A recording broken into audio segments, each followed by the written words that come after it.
All right. Good evening, everybody.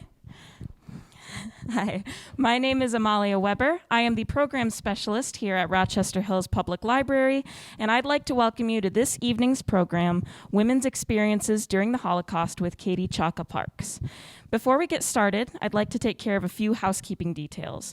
Firstly, tonight's program will be recorded and available to view about 1 week from tonight on our YouTube page and on the RHPL website shortly thereafter. We ask audience members to please silence or turn off their cell phones before we get started in order to avoid any disturbances during the presentation. We'd also like to thank the Friends of the Rochester Hills Public Library and their many fundraising efforts. It's thanks to their support that we can provide wonderful programming like tonight's presentation. Their next fundraising event is the Friends of the RHPL 7th Annual Wine, Wit, and Wisdom Fundraiser, which is taking place here at the library on Saturday, April 30th from 6:30 to 10 p.m. Participants can attend 2 speaker presentations from a choice of 6 and enjoy a buffet dinner, drinks, a silent auction, and a 50-50 raffle. Registration forms are available at the circulation desk, or you can visit rhpl.org/friends for more information. Our next program is Turn the Page, the Bob Seger story, which will be Tuesday, March 15th. You can sign up for that at calendar.rhpl.org. Without further ado, please welcome our presenter, Katie Chaka Parks. Hi, everyone. Thank you very much for having me tonight. It's really wonderful to see so many people. This is actually the first in-person speaking engagement that the museum has done in a very long time. So it's nice to see faces or halves of faces. Again, my name is Katie Chaka Parks. I'm the Adult Museum Education Manager at the Zekelman Holocaust Center.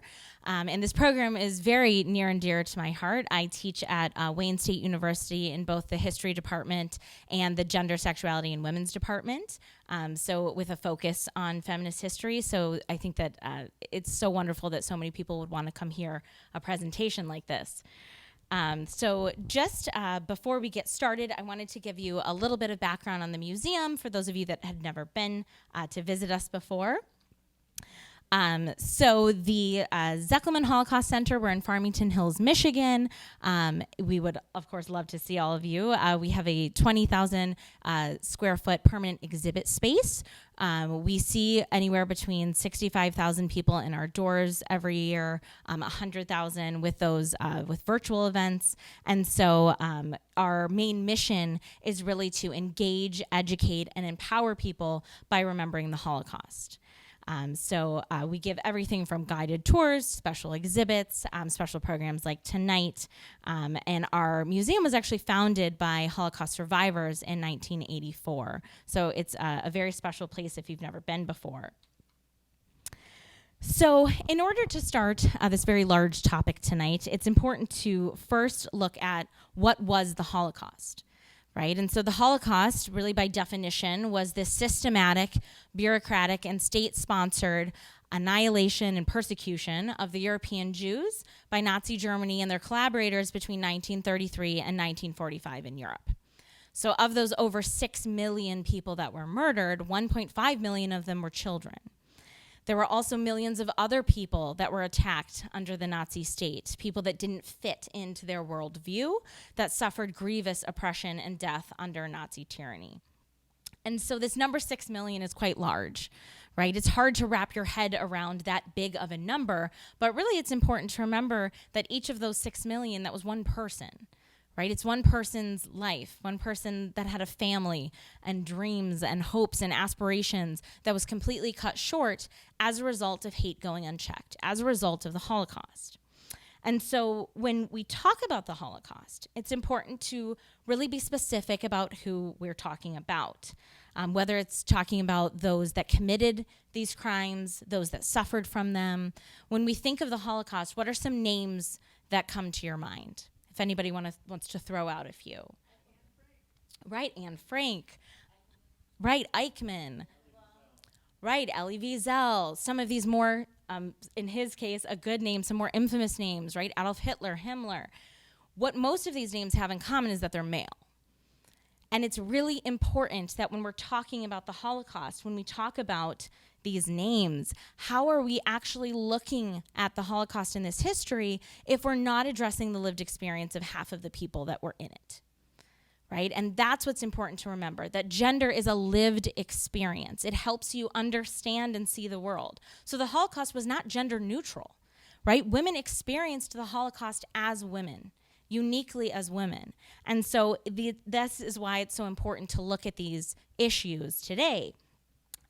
There are different historians that really say that these questions of gender help us to understand a more finely nuanced understanding of the Holocaust. And so that's what we're going to be tackling today. We're going to start to do this by, of course, looking at the Nazi Germany's treatment of non-Aryan and Aryan, quote-unquote, women. And we're going to do this by looking at women that were in Nazi Germany, women that were survivors and perpetrators of the Holocaust, and also women that were considered righteous among the nations, women that helped those women that were not Jewish, that helped Jewish people during the Holocaust, during one of the darkest times in human history. So where do we begin with all of this? In 1933, Adolf Hitler and the Nazi Party come to power, and it was once thought that women voted for Hitler in a landslide, right? We understand now that this is not true, that women certainly voted for Hitler, but not in quite the mass that we originally thought. But when Hitler and the Nazi Party come to power, they start to quickly coordinate society, right? And as one of their first acts of doing this, they decide to coordinate women and really particularly to adhere to their reproductive functions, right? So they are very much boiled down to their ability to reproduce. Women in particular are supposed to follow this ideology of, kitchen, children, and church. And women are really supposed to be the mothers and moralizers of the nation. Now, of course, we're only talking about a certain specific type of woman, right? These are women that fit into the Nazi worldview, but we'll get into that in just a minute. If we look at this image here, this shows the quote-unquote perfect Aryan family. This shows the mother at the center with a newborn child. Everybody's fixated in looking in at the child, except for this very adorable child looking out. And the eagle is supposed to be engulfing them, right? Symbolizing Nazism, really symbolizing that at the core of Nazi ideology is this idea of reproduction, right? Of repopulating. And this was something that was extremely important. This is really quite different from the interwar period. If we think of the end of World War I and the new woman, think cabaret, think flapper girls, right? Women that are really out in society, that are working outside of the home. This is in many ways a stark contrast to that. There are chief ideologues of the Nazi Party, like people like Alfred Rosenberg, that write pieces that women needed to be emancipated from the emancipation movement. Right? So really trying to get women to be excited about this shift back into the private sphere of the home, when so many of them, this was not their actual lived reality. Women were very much praised for motherhood, for their ability to reproduce. We see something called the Mother's Cross was given to women that was actually considered a military distinction, that women would actually wear this medal in public, and people were actually required to give them the Heil Hitler to salute them based on the number of children that they had. Right? So if you had a certain number of children, you would get sort of the first class, second class, third. And so this idea, this really very intrinsic linking of taking what would be private in the private sphere of home and family and reproduction and putting it in the hands of the state. Right? Largely this is done because at the end of World War I, we have what's called natalism, right? This movement by governments that they feel that they need to repopulate at the end of the war due to the massive casualties of the war. We see that this really encourages many governments to try to push women back into the home, to push them to have more children, not only to repopulate society and what was lost, but in the hopes of creating future soldiers for future conflicts. Right? So women very much are being linked to having their reproductive capabilities tied to that of the state. As you can imagine, things like birth control and abortion become banned in Nazi Germany quite quickly. again, only for specific groups of women.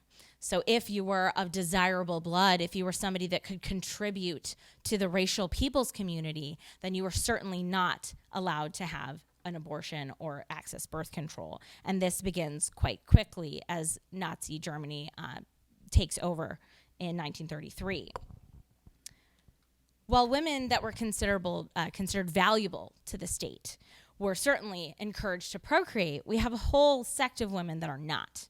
Right? These are women that do not fit into the Nazi worldview. And his historian Gisela Bach says here, women have been hailed as mothers of the race, or in stark contrast, vilified as the ones guilty of racial degeneration. And we very much see that happening. Starting in July of 1933, a law is passed, the Law for the Prevention of Genetically Diseased Offspring. And this was enacted really to help clean up the German genetic gene pool, right? The idea was that you would classify people under 9 different symptoms, everything from schizophrenia to blindness, anything that would really categorize people for their physical or mental disabilities. And these people were attacked on the basis of not having them procreate, on the basis of not passing these undesirable genes to the next generation. And we see that there are 400,000 Germans that were sterilized under this program, men and women. Now, of this number, there are around 5,000 that die from these procedures, mostly women, because what they're doing is they're actually cutting their tubes, right? And so this is a very invasive, dangerous procedure, something that is, again, was very unique to women and their experiences. Abortions by Jewish women were permitted until 1942. Right? This might not, of course, be of a shock to you, as we'll continue the presentation today and talk about Nazi Germany's trajectory against the Jewish people. But they were perfectly fine with Jewish women having abortions until 1942, right? Because then these women are not targeted just for their genetic makeup. Their entire lives are targeted. And we see that shift quite clearly, which we'll talk about in a little bit.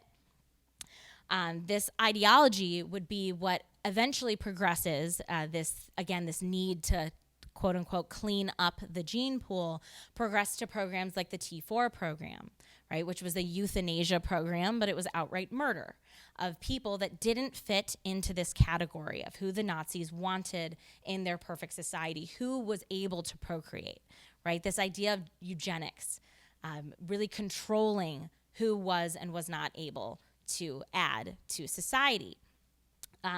This T4 program cost 250,000 people their lives. Again, these numbers at some point are just so difficult to understand. This is on top of the 400,000 people. And this is the ideology that's then going to be pushed forward when the final solution is created and pushed forward and used within the camp system. Another shift that's important to note at the outset is non-Aryan women, specifically Jewish women, were attacked in 1935 with the implementation of the Nuremberg laws. So these Nuremberg race laws very specifically targeted the Jewish population, and they were the single most damaging laws to the Jewish people because it defined them as a race. And not only did it define them as a race, but it stripped them of their German citizenship. They were no longer considered citizens of Germany, meaning that they no longer had any legal rights in Germany. Right? These are people that had lived in Germany for generations, that had perhaps fought the 96,000 German Jews that fought in World War I on behalf of Germany, and they're no longer German. Right? And so we see that, these laws were very much a part of a package to target the Jewish people. These laws progressed to where Aryans and non-Aryans, as in Jews, were not allowed to intermarry. They were not allowed to have sexual relations.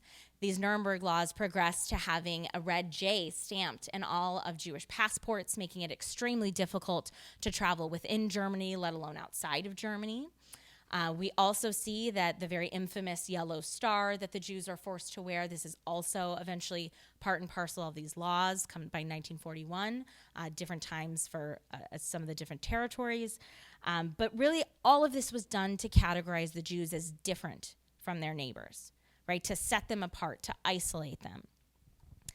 Now, one event in particular that really is a very stark turning point in the treatment of the Jews in Germany and German-occupied territories. This would also be Austria, also Czechoslovakia, this Sudetenland. This event would be Kristallnacht. And this is something that perhaps you've heard of before. This means the Night of Broken Glass. And this took place in November 9th and 10th of 1938. And it was 2 nights of state-sponsored murder and persecution of the Jews, right? And so the key word there is state-sponsored. This is a shift. This is not really on the personal level of bias-motivated violences or prejudices or these different awful things. This is really on an institutional scale. And so what happens is over these 2 nights, there are 7,000 homes and businesses that are damaged, right? We see here on some of the pictures that you see the broken glass, right? That's why it's given this name. The glass from the shop windows that's littering the floor. There were 1,400 synagogues that were burned. There was many schools and cemeteries that were vandalized. There were hundreds that were injured and 100 that were murdered. So this event really was, again, a significant turning point. But when we look at it through the lens of how women were impacted from this event, you get sort of a different narrative than the normal textbooks. Kristallnacht, when looked at from the perspective of women, we see that at the end of these 2 nights, 30,000 Jewish men are rounded up and taken to the camps. So this is in 1938, but 1933 was the beginning of the camp structure with the opening of Dachau right outside of Munich, Germany. And so this was quite well established by this point. And again, 30,000 men are taken away. So what does it look like for the rest of society when 30,000 men are suddenly gone like that, right? That's what you see. You saw it in this last image here. These are men that are just being marched on the street and people are just standing there watching, right? They're bystanders. They're looking at what's happening. Now, if you were a woman at this time, you would then be tasked with taking care of your family, both financially, mentally, all of the above, and this was something that was extremely difficult. Starting in 1933, again, when Hitler and the Nazis are really coordinating society, one of the things that they do is the purging of the civil services. So this means if you were Jew and you worked in the government, you're fired. At certain points, there were Jewish doctors that were no longer allowed to work with non-Jewish patients. Same with lawyers, right? So you get the idea. And so at a certain point, women have to become the breadwinners in these families because they're still able to do domestic work. They're still able to do sort of these quote unquote lowlier jobs as women, right? Given their status as women. And what does that do to the shift in the family? If men are told that they are the breadwinners and then all of a sudden literally cannot work and women have to take over, then after Kristallnacht and women still have to work, what happens to the children? Right? These are really important questions that we don't often look at when we look at these kinds of events. But when we look at them from this gendered lens, it adds a different layer to this history that's really important and worth talking about. Now, one woman that experienced these events was Ida Abraham. You can see her picture here in the passport. And she was from a small town called Frickhofen, and she had a very comfortable upbringing. She was very close with her family, especially her 2 grandmothers who taught her how to sew. And this was something that would serve her quite well throughout her entire life. She and her husband, Albrecht, welcomed a baby boy, Harry, to the world in March of 1938, a very difficult time to have a Jewish child. And during the events of Kristallnacht, their child was at home sleeping beneath a window that a rock was thrown through. Right, and so this tiny baby is, not harmed at this point, but of course, rightfully so. People are scared. And what ends up happening is that Ida's husband and younger brother, Siegfried, are taken up and they're rounded up and taken to Buchenwald. And so she does everything in her power to get them out of the camp, right? Which you can imagine would be quite hard to do. She ends up actually acquiring paperwork that says that they can go to Shanghai. Now that might sound strange why they would go there, but Shanghai actually had no visa requirements, right? So it was one place that was actually quite open to Jews during the Holocaust. And so she, again, was able to tirelessly gain these papers, sent them to the camp, and they were released from Buchenwald. her brother and her husband, with the caveat that you better leave the country within the next 4 weeks. So she tirelessly gets them out of the country after time and time again, people sort of double-crossed her, people that were not Jewish that were charging her for these papers, people that now that they realized that she actually got them out of the camp said, well, now I want double, right? And so she eventually does get them off, and they get to go to Shanghai in safety. But what about the rest of the family, right? She's left to take care of the family, and this is not a unique story. She begs and pleads with her parents to leave. Her father was a World War I veteran and a quite prominent man in the city, and he does not want to leave. And so she has to leave her parents behind. She takes her son, Harry, with her, and they end up in Shanghai. And her son actually has this really wonderful quote. He says, she was a very, very determined and very, very involved type of individual. My father was on the quiet side, not my mother. My mother was tough, hard-nosed, and sometimes difficult, he laughs. But that difficulty was what created the ability to accomplish what she accomplished. Because when she ended up in Shanghai and when she was reunited with her family there, she realized that the two men weren't able to work.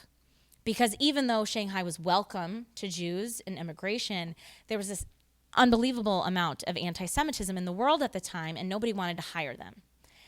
But she came over with her Singer sewing machine, which you see her son pictured right here on the screen. And so she was able to work as a seamstress. And she actually became quite well known within the Jewish community there. She eventually was able to apply for a U.S. visa, and they came to the United States in 1947. They started in Pittsburgh, eventually ended up in Cleveland. And through all of these moves, she supported the family because she was the only one that could find work. And again, her story is not an isolated incident. There were so many women that were faced with these major challenges, and they really used their place as women in society to be able to navigate that landscape. Now, after Kristallnacht, a significant amount of Jews in Germany do decide to leave, right? Around 2/3 of them leave. But where are they going to go? Right? So many of them ended up leaving and going to countries that were close, countries like Poland, right? One that we'll talk about in a minute. But those that could leave understood that it was very, very privileged to be able to find a place to go. It was extremely expensive to be able to leave. In many cases, there were quotas on immigration. So if you didn't have somebody to sponsor you in a country, you weren't able to go there.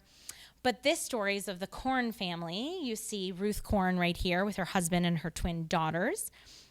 And the Corn family, they were from Germany but married in the Netherlands, in Denmark. And they eventually realized by 1940, when they had their children, that this was not a safe place to be anymore.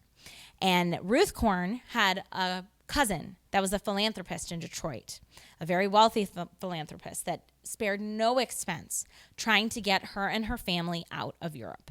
And so it was unbelievable, really. They spent, in 1942, they spent $1,688 per person to get them out of Europe, right? So this would be equivalent to roughly $27,500 in today's standards.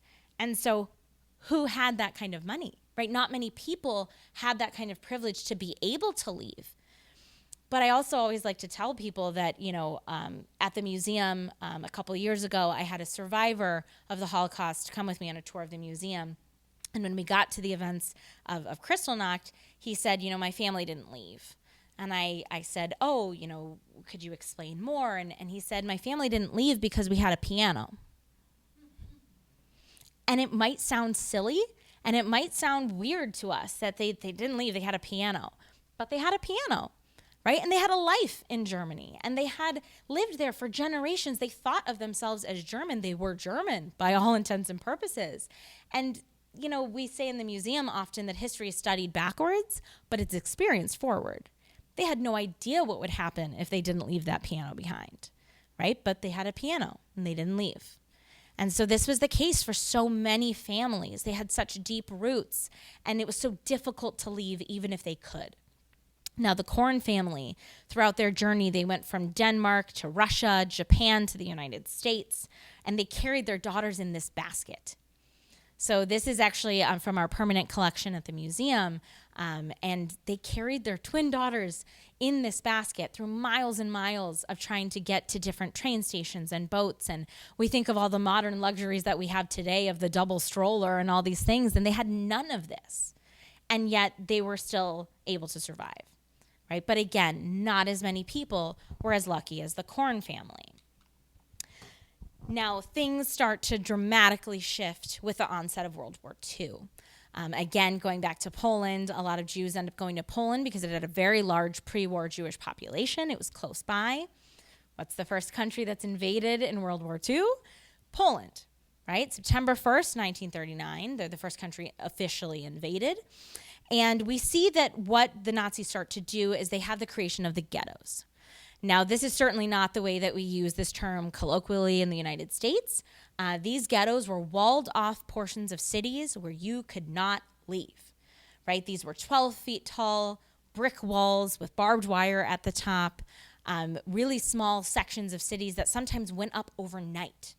And people were forced into these very, very small areas with extremely poor living conditions. Now, this statistic is different depending on what ghetto you were in, what year of it, all of the above. But at any given time, somebody could have been living off of 185 calories a day in the ghettos. So these people had no access really to supplies, medical supplies. A significant amount of the people in the ghettos die of disease alone because these people are living in, say, a one-room apartment with 12 different people. And that's not 12 different people from your family. These could be people from all over the place, right? Because what the ghettos were is they were taking Jews from a large portion of society and they're shrinking them down. They're isolating them into these holding pens, really, so that they could weaken them for when the Nazis decide what they want to do with them, they have them right there, right? And so even in this picture, this shows the separation of the Jews from the Aryans in the Lodz ghetto. And this shows that they're not even allowed to walk on the same street as everybody else, right? They have to cross over the bridge. But if you were one of those people on the bridge and you're looking down at these free people, what on earth would you think, right? Conversely, if you're those people on the ground looking up, you know who they are, you know why they're there. And so, it's very difficult to understand this. But one important thing to remember about the ghettos is the thriving culture of the Jews in the ghettos. Even though there was a significant amount of death and starvation and disease within these ghettos, there was also an amazing flourishing of culture. People created secret schools in the ghettos. They created religious places where they could worship. They still held ceremonies. People created art in the ghettos. They had poetry readings. They had book clubs. Musicians played music.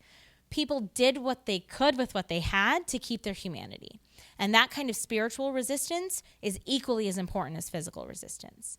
Now, we see physical resistance also within the ghettos in the case of places like the Warsaw Ghetto Uprising, right? So these are not necessarily the only type of resistance that's happening, but the spiritual resistance was really important for many, many people. One person to look at in relation to the ghettos is Raquel Krinsky, and she is somebody that really exemplified this kind of spiritual resistance. She was, by 1941, to give you some backstory, the Nazis invade the Soviet Union. And so as a result of this, a territory, Lithuania, becomes under control of the Nazis. Now, Vilna, the city in Lithuania, was an extremely rich cultural center for Jewish people. And so what ends up happening is the order, because again, by now this is 1941, around 1942, the order to exterminate all of the Jewish people has been given. And so not only are the Germans and the Nazis and their collaborators coming through this area and trying to exterminate the Jews, but they're also trying to exterminate their culture. And so what they do is they actually create an entire unit that is dedicated to stealing the culture of the Jewish people, to stealing artwork and artifacts and manuscripts and literature of any kind so that they can take it back to Germany for this pseudoscientific research. And so what ends up happening, though, is they need help. And they need people that can actually read these texts that are in Hebrew, that are in Yiddish. And they need people that can tell them what's worth keeping and what's worth burning. And so what ends up happening in the Vilna ghetto is we have this creation of the Paper Brigade. And the Paper Brigade was a group of people that were of the educated elite in society. These were people that were poets, they were scholars, they were teachers, they were librarians, and they were all called on to do this work. Now, initially, they refused, right? They stood in the room right outside of the ghetto where these things were being sorted, and they said, we will not do it. But under penalty of death, they, of course, start to do this work, but they realize that they have a special position to be able to actually save culture, too. And so that's what they end up doing, and that's what Raquel Akrinsky ends up doing. The Paper Brigade, they're actually called this, they're nicknamed this, because they're constantly carrying papers in and out of the ghetto to get past this checkpoint of where they work outside of the ghetto and then into the ghetto. And many of them are given actual permits that say that they're allowed to do this to heat their apartments in the ghetto. Well, of course, they're not using these precious documents to heat their apartments. They're not burning them. They're keeping them. They're hiding them. They were hiding these documents within the ghetto, outside of the ghetto with people that could be trusted. And so they were constantly carrying these artifacts on their bodies at really peril to their own lives. Now, Raquel Akrinsky in particular has a very sad story because her entire family was murdered when the Nazis invaded Lithuania. Her brother, her sister, her mother, her father, and her husband. And the only one that survived was her and her 22-month-old daughter. And so when they started creating the ghettos, when they were rounding up the Jews to put in the ghettos, she knew that her daughter would not survive. Many survivors often said that children were a death sentence, right? Because they weren't going to survive. And if you tried to take care of them, to make them and help them survive, that you weren't going to survive. So they were a death sentence. And so she knew that, and she had her daughter actually stay on the outside of the ghetto with their Polish nanny. So just picture parting with your 22-year-old, or to a 22-month-old, 22-year-old would be equally bad, child, and trusting them with somebody else. On the outside, you have no contact with them, right? And so she does this as she enters the ghetto and enters this special brigade. She herself was a very talented woman. She spoke 5 different languages. She had a master's in history. She actually, previous to this, had worked in a high school teaching history. And she was very, very smart. And she was very capable. And it's very easy to understand why she was picked for this detail. She also, and the other members of the Paper Brigade, not only helped to save these cultural artifacts, but they also helped the resistance in the area, right? There were resistance, partisans, people that were actively physically fighting the Nazis. And when they came across things like weapons manuals and things like that, they would give them to them in the hopes of also helping the resistance in that way too. And the Paper Brigade and Raquel Akrinsky, they were able to save over 100,000 pieces of cultural literature, right? Of Torah scrolls, of manuscripts, of things to keep the Jewish people alive, even if they were targeted for extermination, to keep their memory alive, their lives. And I think that this is just really unbelievable. After the ghetto, a few years later, it was actually liquidated. Many of the ghettos with the final solution were ended up being liquidated and people were sent to the camps. Raquel Akrinsky was in multiple different camps, and she eventually made it out. And she was actually able to reunite with her daughter and come to the United States, which is really just unbelievable how that kind of circumstance would even be able to work out. And she ended up marrying another survivor in the United States. And we actually have a special exhibit at the museum right now going over the entire book, Smugglers and the Paper Brigade, that's open through May, that really details these stories. But in the exhibit, they like to highlight her romantic relationships because that's what sells, right? But unfortunately, she was a really wonderful, brilliant woman that often doesn't get that kind of credit. Somebody else that was also a part of resistance within the ghettos was a woman named Irena Zendler. She was a Polish social worker. She was not Jewish. And she worked with an underground organization to try and get 3,000 documents, forged documents, to Jewish families to try to get them to safety. Eventually, Irena herself is responsible for helping 2,500 children out of the ghetto and from hiding, that were in hiding around the ghetto, to safety. And what she would do was she would write down the names of the children. She would write down their parents' names, any information that they had, the new Christian names that they would be using to try and, pretend and pass as if they weren't Jewish. And she would put them in these little jars, and she buried them beneath an apple tree outside of the ghetto in the hopes of being able to reconnect these children with their family members after the war. She was, the means that she used to get these children out of the ghetto was really remarkable. Some of these children were so small that they were able to be sedated and taken out in coffins and in potato sacks. There was a church in the ghetto. There was actually two churches in the ghetto, in the Warsaw ghetto in particular is what I'm referencing, because there were a significant amount of Jews that had converted to Christianity, but that didn't matter, right? Because remember, with the Nuremberg laws, the Jews are categorized as a race. So it doesn't matter if they don't identify as being Jewish, they were still classified that way. And so there were two churches within the ghetto, and one of them actually had one side that was open to the Aryan side and one side that was open to the ghetto. So if children could recite sort of basic Christian prayers, they could be smuggled out that way. There was also a tram that would go in and out of the ghetto, and there were the ability for children to be hidden in suitcases or hidden underneath the tram itself. She was actually discovered at one point, and she was tortured in prison. She had her legs fractured, and it didn't matter. When she got out of prison, because people in the underground had bribed the officials, she continued this work. And she is really this amazing example of somebody that chose to do the right thing during such a time period when many didn't. She, after the war, again, she tried to connect these children with their families, but so many of their parents had actually perished in Treblinka, one of the main death camps. She's considered one of the righteous among the nations. Again, these people that were not Jewish, that helped the Jews of the Holocaust, that actively tried to help them with no benefit to themselves.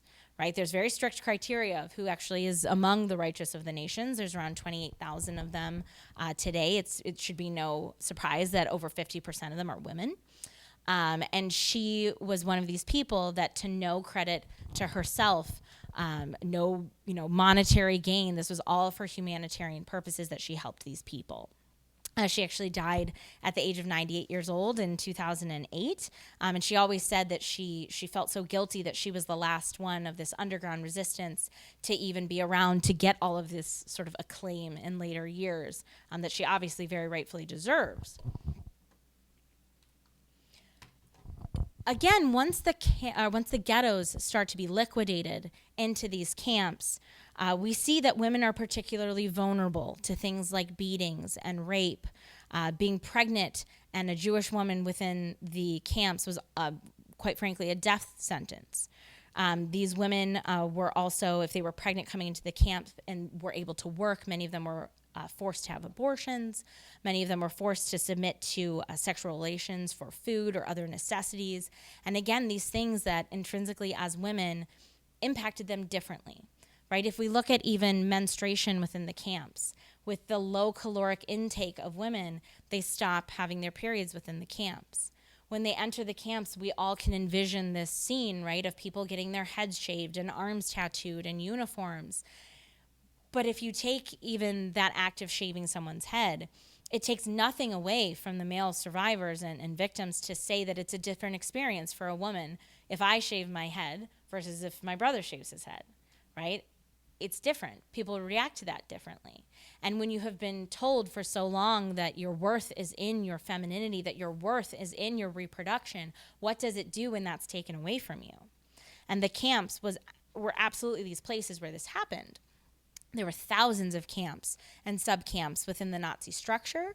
Only 6 were death camps that were all on Polish soil. Again, very strategically so. These concentration camps, again, in the United States, we kind of call everything a concentration camp. There's a very clear distinction. These concentration camps would really be like labor camps, very hard labor camps, where unfortunately the end goal would still be to murder people, and there was a significant amount of death toll within these camps. The death camps, of which there were only 6 again, these camps, the idea would be you would die within a matter of hours of entering the camp. So again, very different experiences for those that entered those different types of places.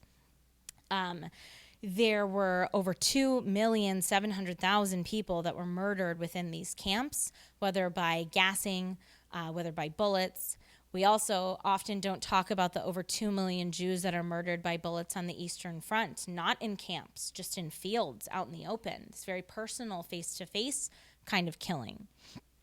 And the Germans within these camps established brothels, roughly 500 brothels within the camp system that women were forced to work at. We often talk about homosexual men that are targeted during the Holocaust, and rightfully so, because they were legally targeted. But women that were lesbians were also targeted in different ways, right? Some women that were considered to be gay, or whether they were or were not, were some of the first people to be sent to these brothels, right, for rehabilitation. Right? Because women, of course, aren't, right? You can't possibly know your own sexuality. That you could be rehabilitized if you were of Aryan descent and could actually still produce children for the Reich, right? And so this is the mentality of what's happening in these camps. And again, women are really experiencing these differently.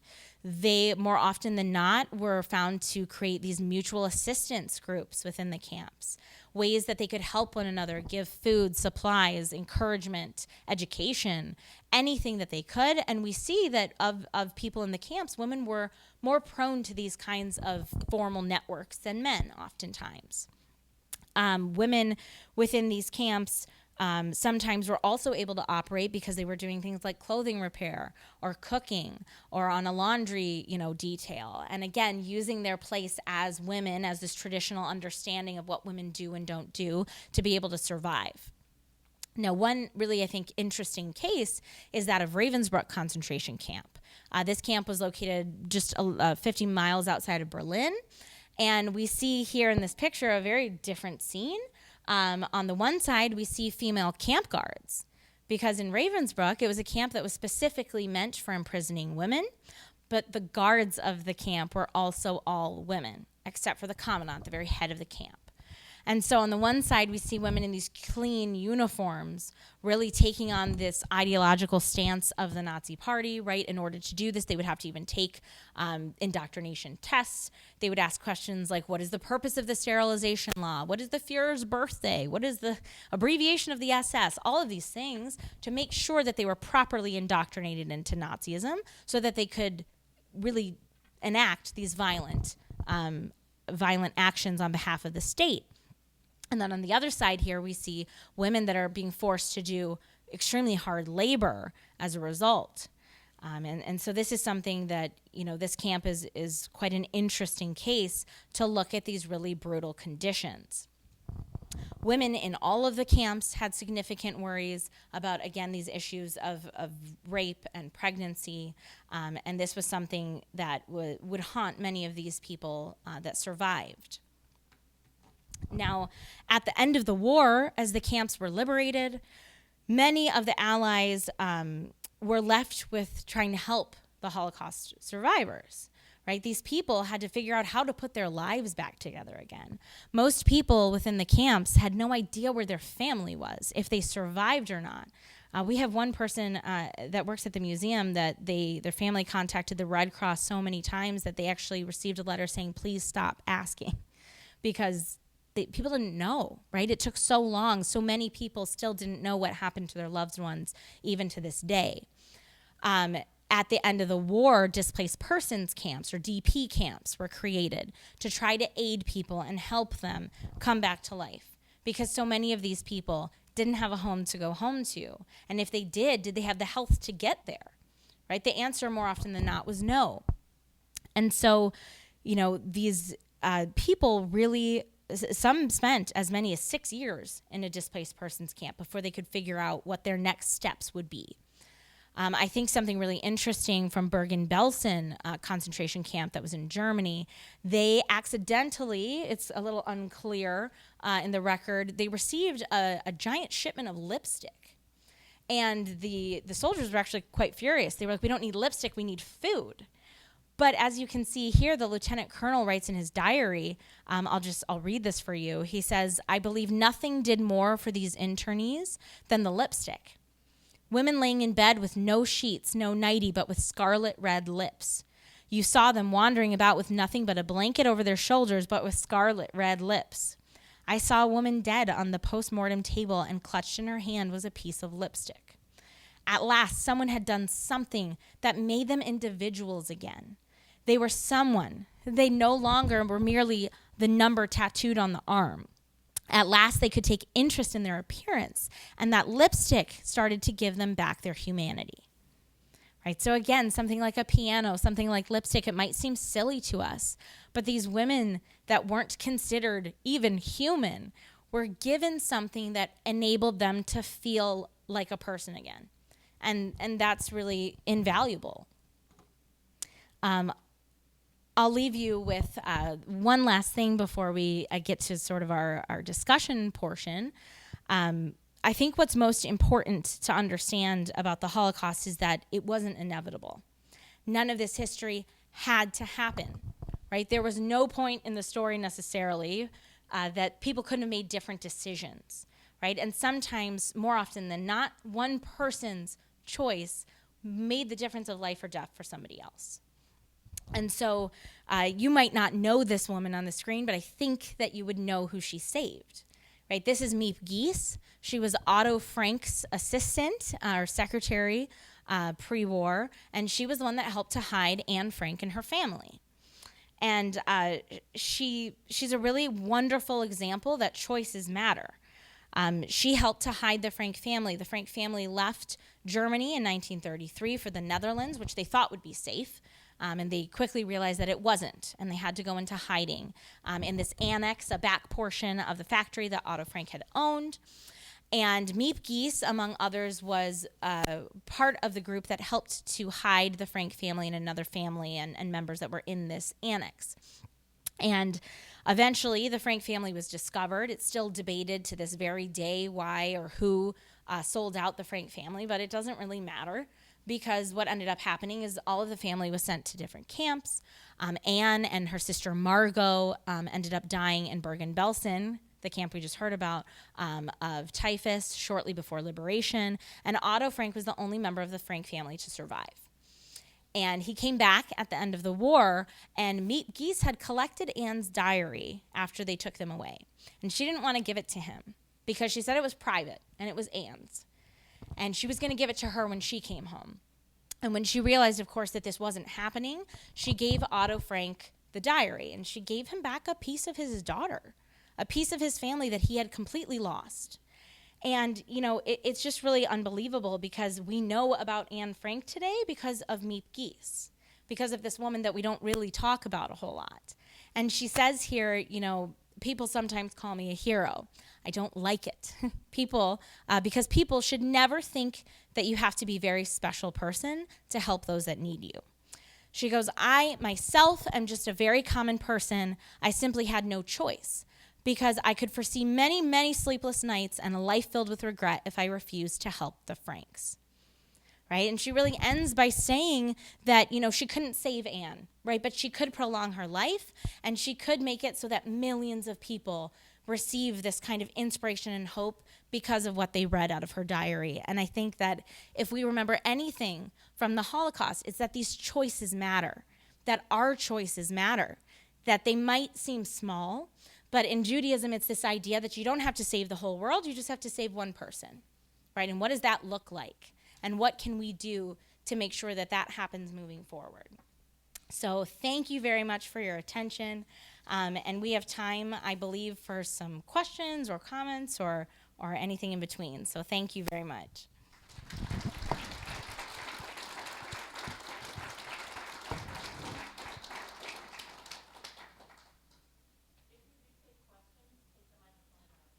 Smart, yes. All right. Any questions? I know it's a lot to digest.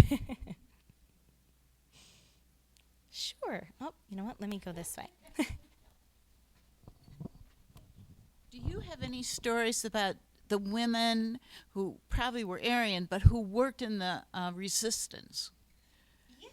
So, gosh, off the top of my head, I can't think of one woman in particular. Yes, so we actually have quite an extensive library at the center of people that were liberators, people that were a part of the resistance, and then of course survivor stories. So there were certainly people that did make the right choice, that did do the right thing. But unfortunately, we see that within such a strict authoritarian society, the ability to be able to resist was extremely difficult, and it meant people's lives. There were people like Sophie Scholl comes to mind, that was a part of the White Rose movement, that would print pamphlets that actually detailed what was happening in the murder of the Jews. And she and her brother and many members, their professor and other people that were a part of their organization were murdered because of what they were saying, because of the truth that they were telling.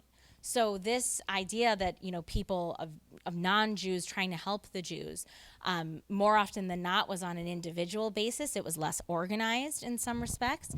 Actually, Ida Abraham, the woman that we talked about, that got her brother and her husband out of Buchenwald, there was a woman in the town that actually, when the Nazis said, cut off all relations with the Jewish people, cut off all food supplies to the Jewish people, she would sneak her milk so that her son could survive.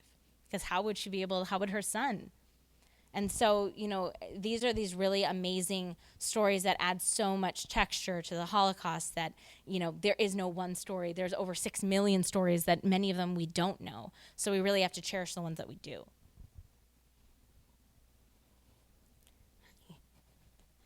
Let me come this way. You know what? Okay, thank you.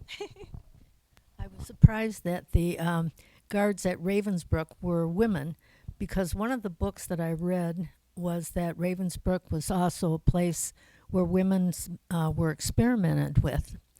And I don't know if you have details on that or what happened. Yes. So women in Ravensbruck that were experimented on, they were called the Ravensbruck rabbits. And many of them, a lot of these experiments detailed bone transfers and transplants. And what's interesting about Ravensbruck, I don't believe I mentioned, is that not only was this a place that, of course, all of the guards were women, but it was the training camp for these guards. So these women guards would be trained at Ravensbruck and then sent to other places. And so to other camps like Bergen-Belsen, like, names that we might find more familiar.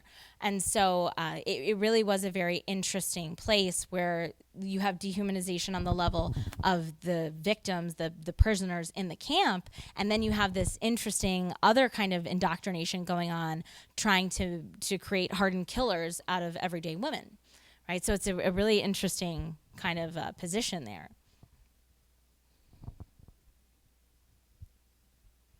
Oh, right in the back.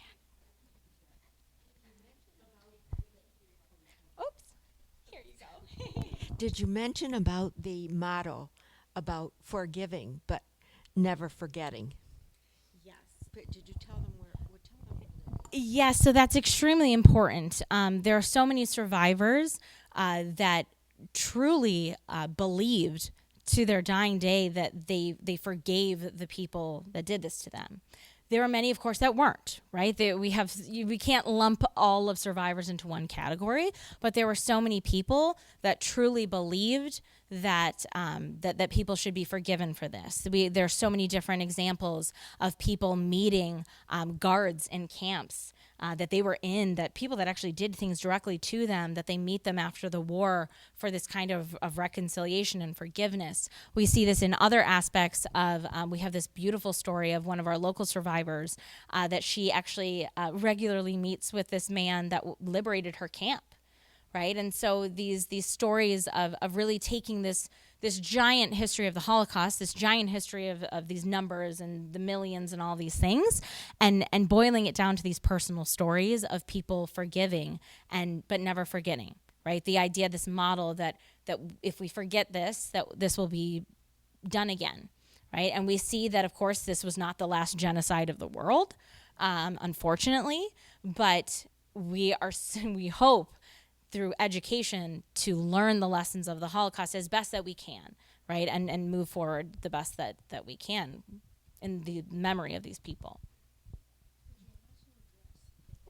Could you also address the group of hidden children who meet here in the Detroit area? Yes, so there were many children during the Holocaust that were hidden, many people in general. Actually, one of our local Holocaust survivors, his name was George Zeff, who recently passed away. He was a hidden child. And again, it was because of these individual people, these individual stories, that somebody like George Zeff was able to survive. At the museum, we actually have in our collection this very old lock and key, because he was locked in a barn at one point, and he was locked in a crate with dogs because they were hiding him. And he was a child, he was small, they could do that. And so when we talk about survivors of the Holocaust, they're not just people that survived camps, right? These are people that in any way had their lives upended by the Nazi regime, whether that's because they had to go into hiding, because they were forced into immigration, because they were in camps, ghettos, any of the above. They are all considered survivors.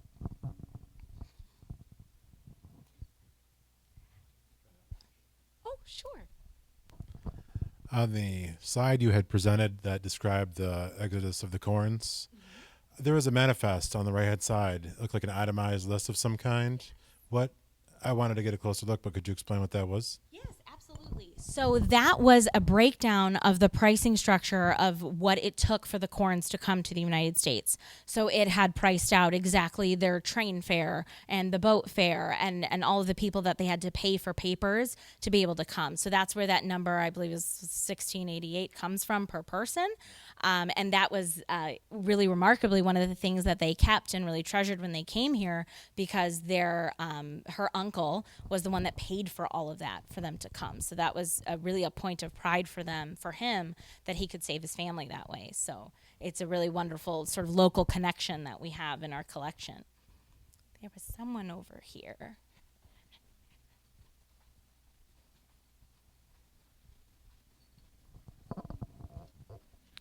What is the approximate known survivors today? That's a very good question. And unfortunately, I don't have a perfect number for you, but I think, as we all know, the survivor community is quite small.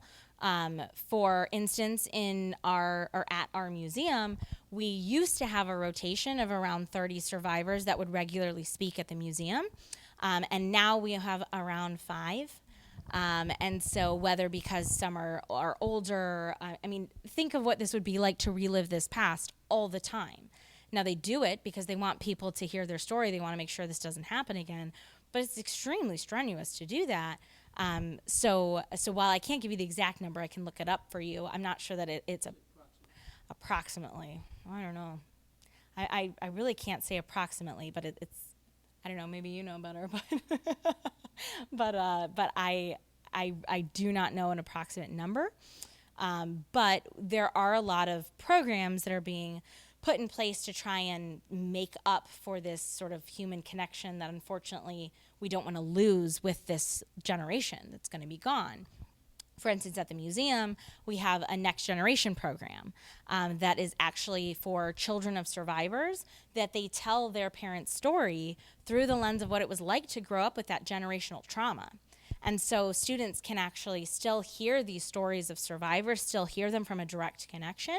But, in the future, we very much see having third generation and different people telling and keeping alive these family stories to make sure that even when the survivors are gone, we make sure that we honor their stories. But I can get you that number. I'll look it up for you. Any other questions? Oh, right back here. Was there someone who told the Nazis about where the Franks are hiding, or the Nazis found them by themselves? That because a lot has been written about it. So a lot has been written about it, and the short answer is we don't know. The long answer is there's many different theories of the police were actually looking for people at another apartment and they accidentally knocked on the Franks, or they were just doing a random check through and happened to find the Franks, or somebody that was in the group of people that was helping to hide the Franks sold them out for supplies, right? There's all these different theories. I think none of them have necessarily really come to fruition. And really, I don't know that, unfortunately, it matters. Because I think what matters is that these people were murdered and that their lives were stopped short. And it doesn't necessarily, you know, who sold them out, who this, who that. Unfortunately, they were lost, right? But I think it's also important to remember that when we talk about Nazi Germany and we say things like, you know, Hitler and the Holocaust, one man doesn't do all of that, right? One man does not murder over 11 million people, right? And so there were so many people that were collaborators with the Nazis, and the people that knocked on the Franks' door were actually Dutch police.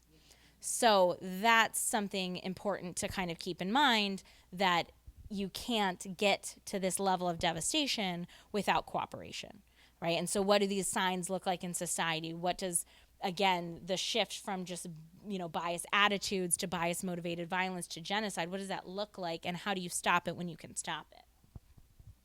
So it's probably not a great answer, but all right, any last questions?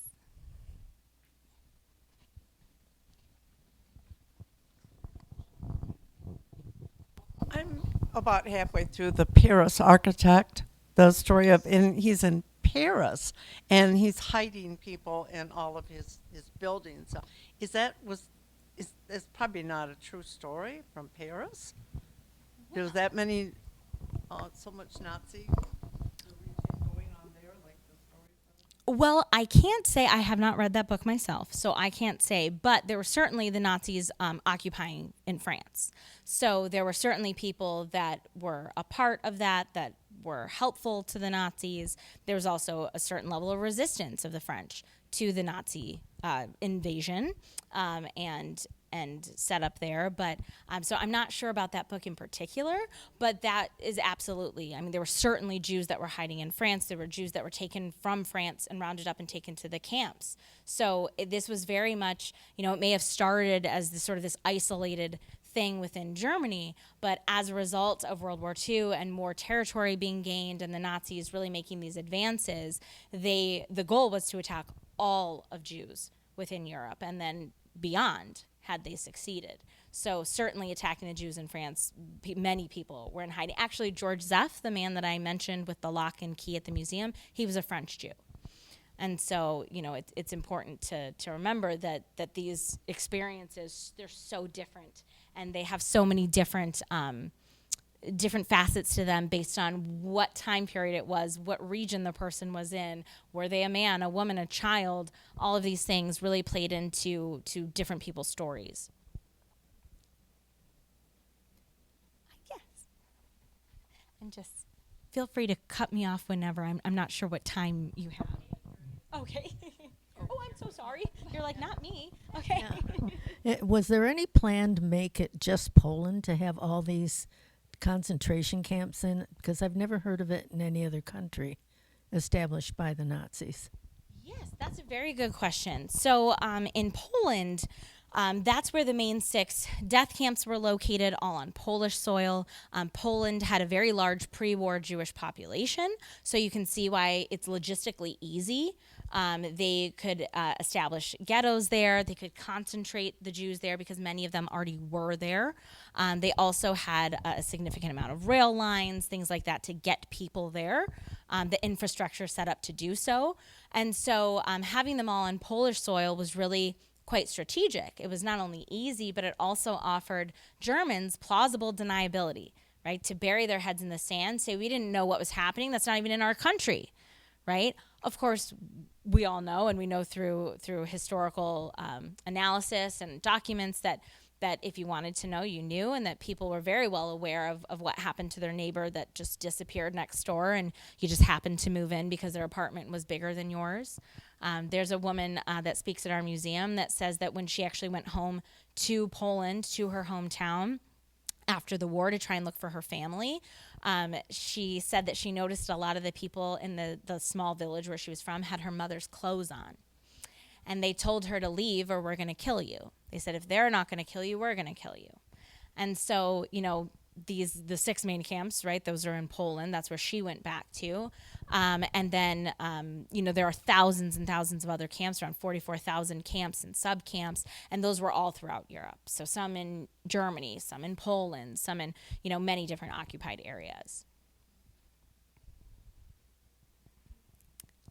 All right. Anything else? Yes.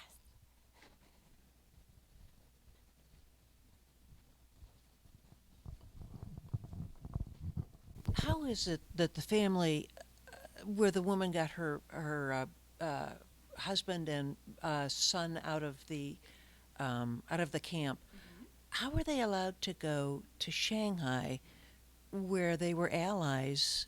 Weren't the Japanese supporting this? Yes, so that's a very good question. So Shanghai in China, they were able to go because they didn't have very stringent visa requirements. They didn't have any visa requirements. And so they were one country that enabled Jews to be able to come there. And so as a result of that, again, there are certain worries in the war of going to that part of the world also. And there was certainly anti-Semitism alive and well there also. Remember, her brother and her husband couldn't find work there because they were Jews.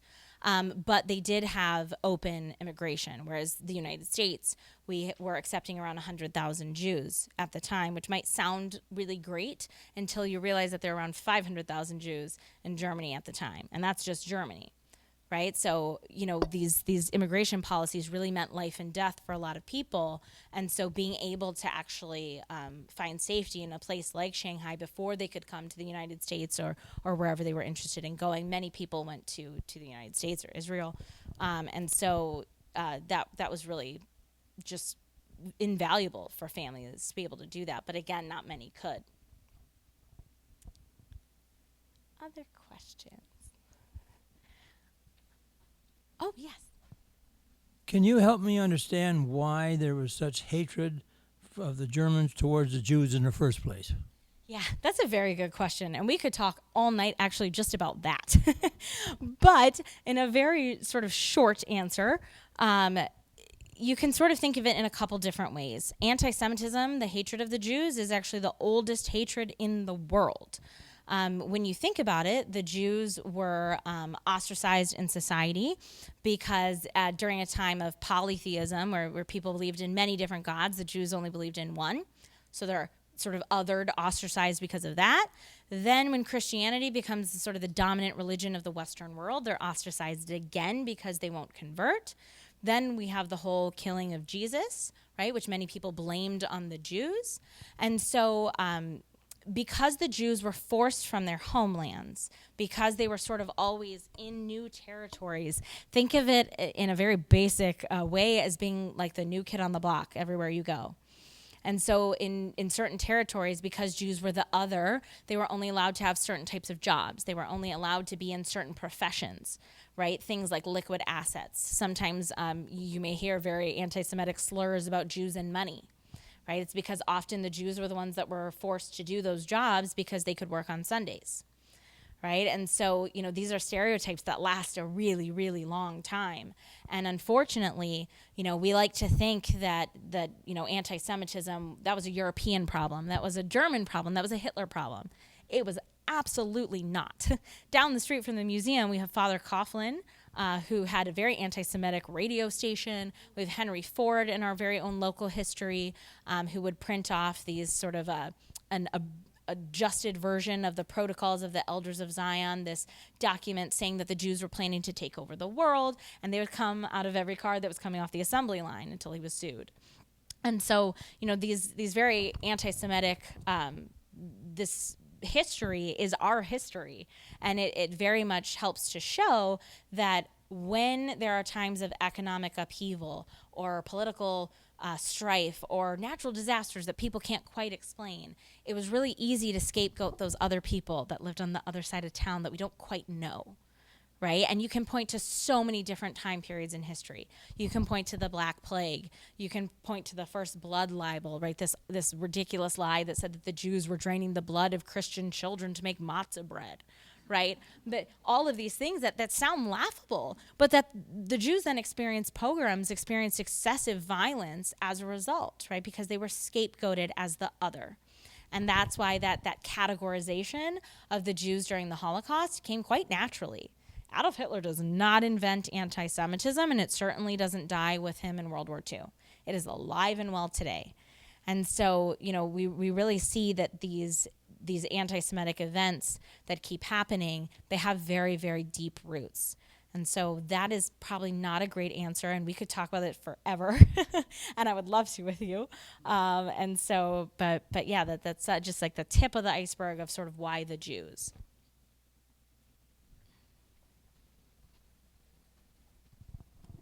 I haven't got this all together in my head, but I heard that the Jewish people in Germany at the time, just before the Holocaust, that they, Jews stress intelligence, they stress learning above the Gentiles. And the Jews in Germany at that time were the doctors, the lawyers, the everything. And that's one of the reasons the Germans were able to say, we don't like those people. Yes, there's a lot of roots in that are very true in the Jewish culture and faith, because it is one in both. The Talmud is something that is supposed to be taken extremely serious and practiced, and education for both boys and girls is extremely, extremely important.